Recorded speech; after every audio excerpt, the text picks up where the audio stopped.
Welcome to the Between the Pages podcast. Today we're going to be talking about teaching kids to see God in everyday life. Yeah, that's a complicated subject, but if you take some time. It's pretty simple. Well, yeah, but if you take some time and actually look, you'll see God. Yeah. And the best example I have is, you have a car, some type of model and some type of brand. Whether it's foreign or domestic, and we won't get into any of that. But it doesn't take a whole lot to see that. Oh, okay, somebody built this car. Yeah. Okay, and so that car didn't just, a random event occurred. There was a bunch of car parts laying around. The wind came up, and when the wind passed by, there was your car, fully assembled, full of water, fluids, gasoline, tires, all the things necessary, electronics and everything ready to go.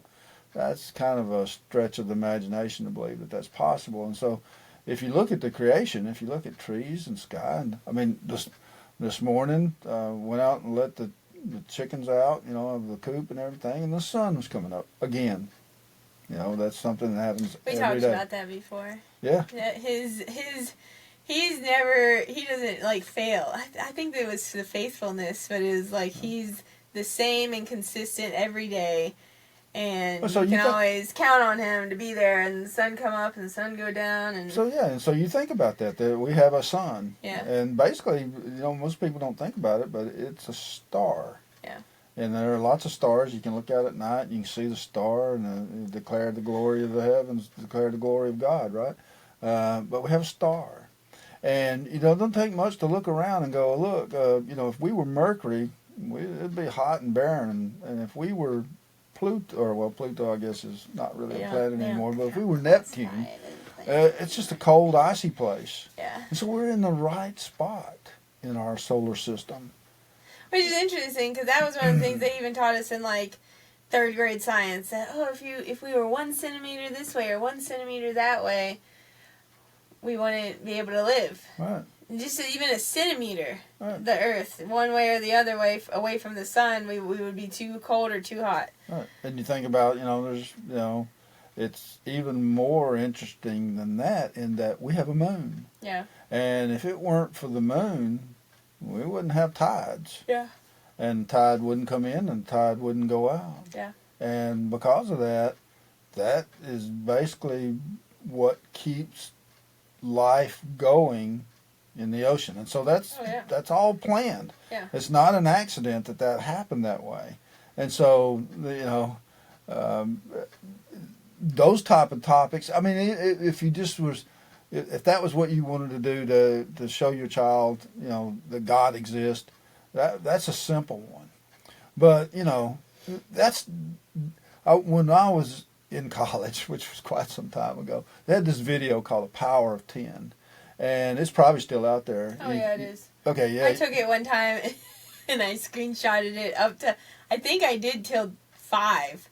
Because at 5, it's so far out that, and I printed them out, and I made them in little frames and did 5 where you could see the picnic, them eating their lunch, and then it's the world. You can't even see. Yeah, they're on a blanket in the park in Chicago or something, and it goes up 10, and eventually they're so far out that the Earth is just a little speck, and then eventually it's even farther out than that, and it's just way out, and it becomes part of the just cosmos of the whole universe, and then it brings into perspective, how small and insignificant life on this fragile little place called Earth really is. Yeah. But then the video reverses and comes back, and it goes the other direction.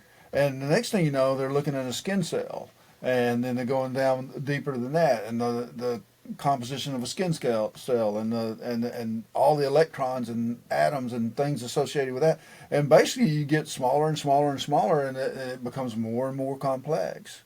And so back in the day when they thought, oh my goodness, it's just a cell. They didn't know anything about microbiology. They didn't know any, and so now we have electron microscopes, and they're looking at, there are little motors inside cells, there are activities that are occurring, and the complexity is on a scale that's just unbelievably, it boggles the mind and how complex just a single cell is, and the activities that go on with that just to keep that cell alive, which your body is made up of trillions of cells. Yeah. Okay, I mean, so your body in itself is just like a complex organism. I mean, think about all of the autonomic functions that it has, that it does, that you don't have, like breathing and heartbeat and nervous system activities that occur that you don't even have to think about. It just happens. It's on autopilot, so to speak, I guess. But, then there's things, the hearing, the seeing, the taste, the feel, hot, cold, temperature, all of the pieces and parts that make it so that you can actually even perceive the world that's outside of you. I mean, these are all just fascinating topics that you can discuss with your children, and sometimes it might be a little challenging. Well, as they get older, it'll like be when more. they're little, it's like like the trees. Right now, it's fall, and so it's like even just the trees, the leaves don't just die; they go through their little system of storing their nutrients down in their roots for next year. Right. And the sunrise and, butterflies and there's little things that you can point out and talk to your kids about. I think, as when we were growing up, we were, I think kids today are a little bit more astute than you may want to give them credit for. I think they learn quicker. I think they're born into this technology and that exists and everything. And I think they comprehend things quickly. And, so, you don't want to get past them. You don't want to get on a, microbiology level with your kids. But what are you going to do when they're 7 and 8 years old? They're beginning to comprehend that even more. And so you want to have laid that foundation when they're young, that for something that has their interest that they will want to perhaps pursue. Well, and when we were talking about this episode, it was kind of lots of different things. We try to come up with new topics all the time. Yeah. But and we want to keep it short too. Yeah. And we were on this hike one time, and we were adults, and me and some friends. And we get to the top of the mountain, and it's just so beautiful and amazing. And we're all like, oh, man, look at what God made. This is just so amazing. Because, we were raised that way. And then these people to the side, far enough away, close enough in earshot, were like, and I don't remember the exact words because it's like 10 years ago, but something along the lines of, wow, this is just, this is so beautiful. It's amazing that this just happened, just from a explosion or whatever they call it. Right. And it's like, well, they, they didn't, nobody sat, or maybe they did, but it doesn't seem as though somebody sat there and was like, oh, look at this sunset. God made this. It's not just here. It's not just happening. It doesn't just... the sky goes, oh man, I'm going to rain today and turn into a rainbow. It's there because God did it. And so all the little things throughout the day, you don't want to get too wild. Oh, the woodman brought wood today because God said he could, But like all of the natural things, a sprout comes out, the cells and things that have to happen to make that work. The butterflies have their matching wings. And the sunset, God did it. So you can just bring those things into your daily life. You don't have to go, oh, we're done with our walk. Oh, we're done with our activity. Now it's time to read about the Bible. You can just, bring it into every single moment of the day. Yeah, the creation is, you could spend a lifetime just pursuing that. Yeah. And that's the one good thing. I mean, Fig and Zig is our attempt to, there's a lot of physical laws, dynamics, if you will. Fig and Zig coming out soon. Yeah, friction and wind and velocity and horsepower and, how all that, just all kinds of things. And Fig and Zig is just a day in the life of these two twins. Yeah. One day of all the things that they explore and the events that they do and whatnot. when people kind of tend towards the evolutionary concept of things, it's basically plant and animal life. That's basically where they go. But there's a lot more to it than that. Yeah. I mean, if you're going to buy into this, you're going to have to say, oh, well, all of these laws that govern our everyday, the physics of, well, that just evolved. Yeah. That started out as a simple law, light, let's say, and it went from there into gravity and velocity and weight and all of the different things. But that's another one aspect of evolution that you would have to be willing to accept. You'd also have to be able to accept chemical evolution. You'd have to say, oh, okay. It started out with hydrogen, and we wound up down here with gold, or whatever the heaviest element is. I always like when people are talking about, they use this example all the time for different reasons to support their idea. But I always just like the one about salt, because whatever the components of salt are, I am not sodium a chemist. And chloride. Those will both kill you. Both of those separately will kill you. And you put them together and you're like, let me put this on my food. Right. Well, if you put too much of it on your food, that could be a problem for you. But in general, together, they combine, sodium chloride is beneficial. Yeah. But there's and you're like, it's not that hard. It's just two things. Well, but I guess the thing is there's stellar evolution. I mean, if you believe that the cosmos just kind of happened from a spark, well then, wow, how did all of this stuff form? Stars and planets and how did all that happen?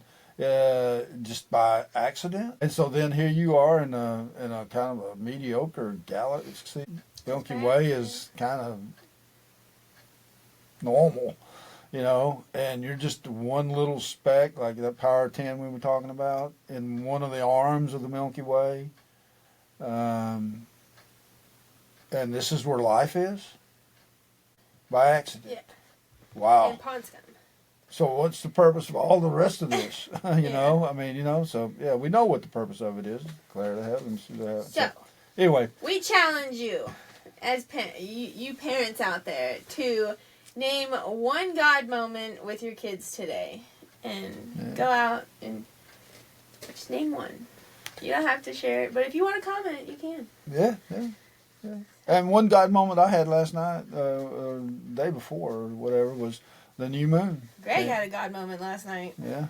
I was going to tell you that he jumped off the couch and that box that you have there on the table, he almost knocked it off. Like when I walked by, it was on the table by like that much. I was like, Gregory. Yeah. He was not out evangelizing last night. He was causing ruckus. Yeah. Well, the reason you know that is because you were up, right? Yeah. So but anyway, the new moon came up, and it's the same old moon. Yeah. But there it was, just reaffirming, I put all this here. It's a pattern. It's the same, and it was a beautiful sight. The sky was kind of a azure blue with, it was twilight out. It was orange, that orange at the horizon line. Yeah, like and the sunset goes into the black, and it's still kind of there. There was an evergreen tree in our neighbor's yard, so you could tell, and it had that, evergreen tree look. And then over here was the little crescent, and it was just, that was a God moment. Yeah. And, so I immediately came in, told the wife, Susan, I told her, you got to go out and see the moon. And so she goes out and stops everything. That's the family we're in. Oh, the sunset's pretty. Drop everything. Oh, the moon's really pretty. Drop everything and go outside. Well, this time of year is when the hunter comes into the sky. His constellation is available for you to see, and it's like Orion's belt or whatever, and it's like it's there, and the skies are so clear, and it's just a beautiful, beautiful sight. It's beautiful. So, yeah. Find something, I forget what it was. We challenge you. We challenge you to name one God moment with your kids today and this week. And that's all we have for you this time. see you next time on Between the Pages podcast. Yeah, do the like, subscribe. I do that all the time. Like, subscribe, and share. And we'll see you next time.